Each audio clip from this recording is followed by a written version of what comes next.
রূপহীহাটের দিকে নজর রাখবো, যেখানে নির্বাচনীয় সভায় এআইইউডিএফ এর বিধায়ক আমিনুল ইসলামের বিতর্কিত মন্তব্য। অসমে কংগ্রেস এআইইউডিএফ কে সরকার গঠন করলে সংখ্যালঘুদের সমস্যা সমাধান করার প্রতিশ্রুতি বিধায়ক আমিনুল ইসলামের। কংগ্রেস এআইইউডিএফ কে ছাড়া সরকার করতে পারবে না বলে মন্তব্য আমিনুল ইসলামের।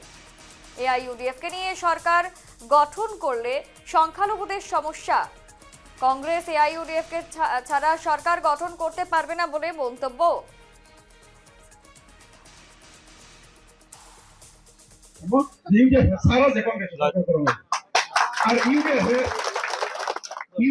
সরকার একবার ঢুকবার পা আমি আজকে প্রতিশ্রুতি দিতেছি, এক বছরের মধ্যে দেখবেন একবার যদি এরকম পরিস্থিতি আসাম ইউডিএফ সারা সরকারটা নজর খাইতেছে না।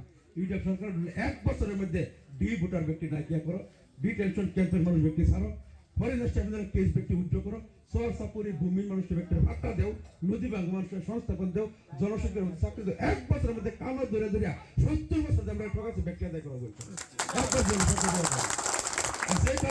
যে কামটা কংগ্রেস যদি 1000 বছর থাকে, এই কামটি করছে না, তারা নতুন নতুন সমস্যা সৃষ্টি করে দেয়, মাথা সমাধান একটাও করে না। কিন্তু গতিকে এইটা মন্ত্রণা কাম হতো না, যে সরকার করা হতো না। সরকার ইডিএফ ছাড়া কোনোদিন বিজেপির বিরুদ্ধে যদি সরকারের সময় বলে ইডিএফ লয় করবো, বিজেপির বিরুদ্ধে যদি সরকার বেরো।